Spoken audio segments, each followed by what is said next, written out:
what keeps us healthy and happy as we go through life?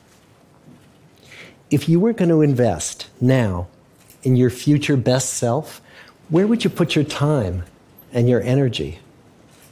There was a recent survey of millennials asking them what their most important life goals were.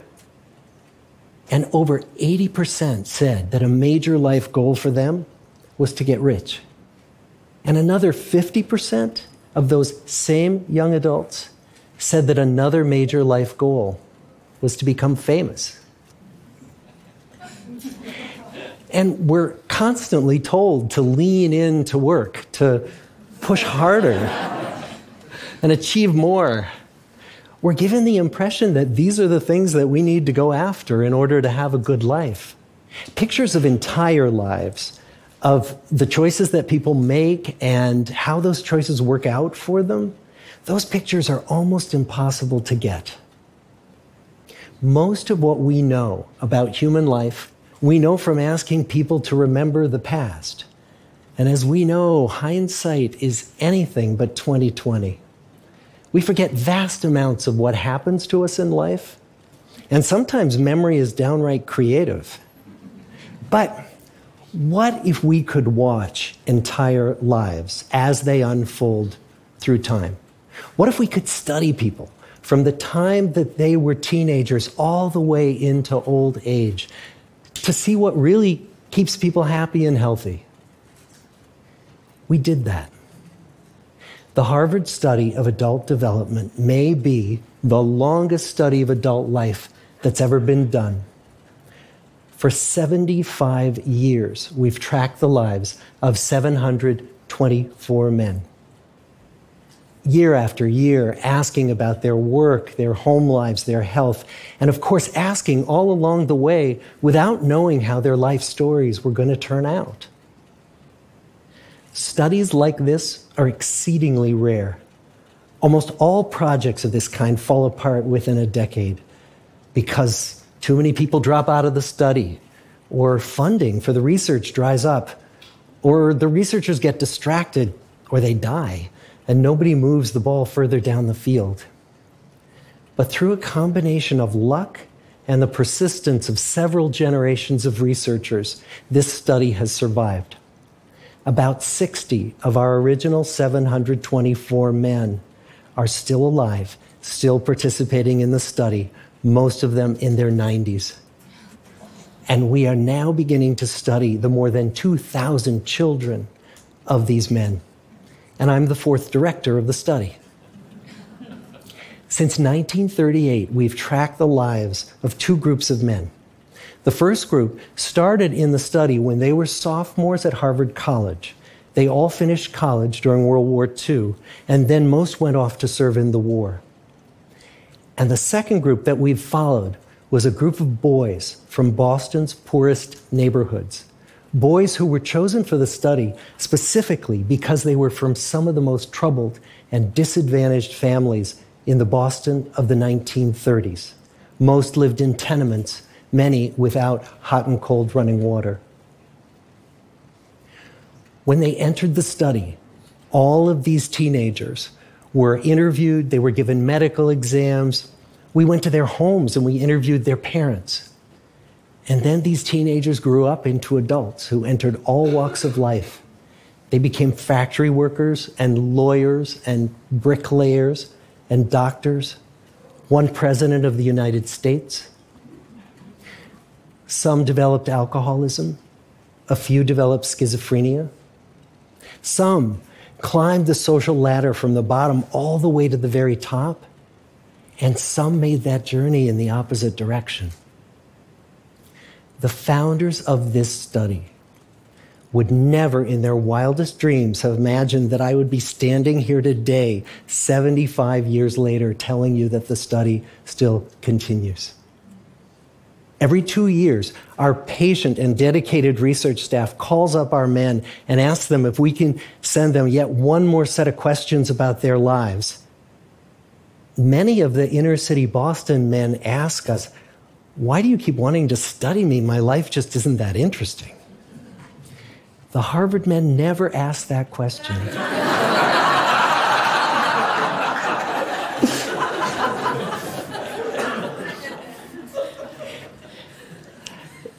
get the clearest picture of these lives, we don't just send them questionnaires. We interview them in their living rooms. We get their medical records from their doctors. We draw their blood. We scan their brains. We talk to their children. We videotape them talking with their wives about their deepest concerns. And when, about a decade ago, we finally asked the wives if they would join us as members of the study, many of the women said, "You know, it's about time." So what have we learned? What are the lessons that come from the tens of thousands of pages of information that we've generated on these lives? Well, the lessons aren't about wealth or fame or working harder and harder. The clearest message that we get from this 75-year study is this: good relationships keep us happier and healthier, period. We've learned 3 big lessons about relationships. The first is that social connections are really good for us and that loneliness kills. It turns out that people who are more socially connected to family, to friends, to community are happier, they're physically healthier, and they live longer than people who are less well connected. And the experience of loneliness turns out to be toxic.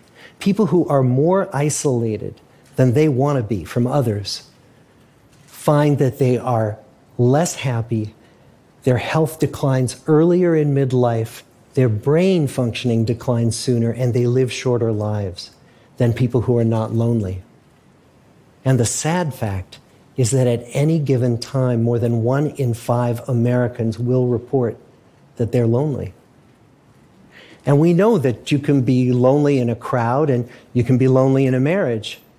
So the second big lesson that we learned is that it's not just the number of friends you have, and it's not whether or not you're in a committed relationship, but it's the quality of your close relationships that matters.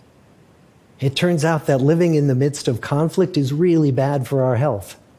High conflict marriages, for example, without much affection, turn out to be very bad for our health, perhaps worse than getting divorced. And living in the midst of good, warm relationships is protective. Once we had followed our men all the way into their 80s, we wanted to look back at them at midlife and to see if we could predict who was going to grow into a happy, healthy octogenarian and who wasn't. And when we gathered together everything we knew about them at age 50, it wasn't their middle-aged cholesterol levels that predicted how they were going to grow old. It was how satisfied they were in their relationships. The people who were the most satisfied in their relationships at age 50 were the healthiest at age 80. And good, close relationships seem to buffer us from some of the slings and arrows of getting old. Our most happily partnered men and women reported in their 80s that on the days when they had more physical pain, their moods stayed just as happy. But the people who were in unhappy relationships, on the days when they reported more physical pain, it was magnified by more emotional pain. And the third big lesson that we learn about relationships and our health is that good relationships don't just protect our bodies, they protect our brains. It turns out that being in a securely attached relationship to another person in your 80s is protective. That the people who are in relationships where they really feel they can count on the other person in times of need, those people's memories stay sharper longer. And the people in relationships where they feel they really can't count on the other one, those are the people who experience earlier memory decline. And those good relationships, they don't have to be smooth all the time. Some of our octogenarian couples could bicker with each other day in and day out. But as long as they felt that they could really count on the other when the going got tough, those arguments didn't take a toll on their memories. So, this message that good, close relationships are good for our health and well-being, this is wisdom that's as old as the hills. Why is this so hard to get and so easy to ignore? Well, we're human. What we'd really like is a quick fix, something we can get that'll make our lives good and keep them that way. Relationships are messy and they're complicated, and the hard work of tending to family and friends, that's not sexy or glamorous. It's also lifelong. It never ends. The people in our 75-year study who were the happiest in retirement were the people who had actively worked to replace workmates with new playmates.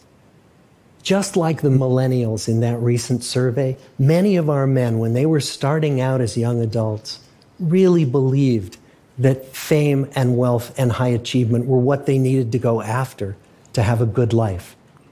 But over and over these 75 years, our study has shown that the people who fared the best were the people who leaned into relationships with family, with friends, with community. So what about you?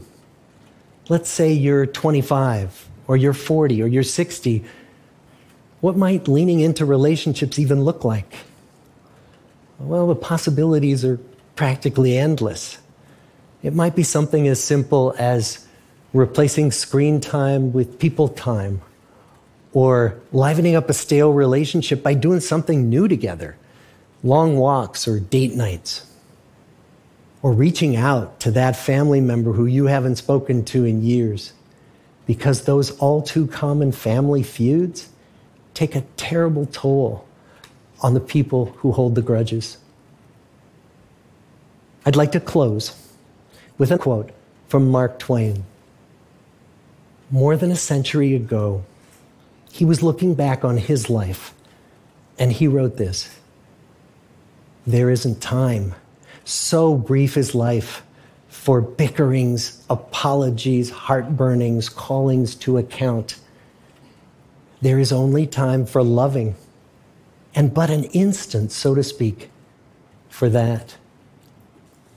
The good life is built with good relationships." Thank you.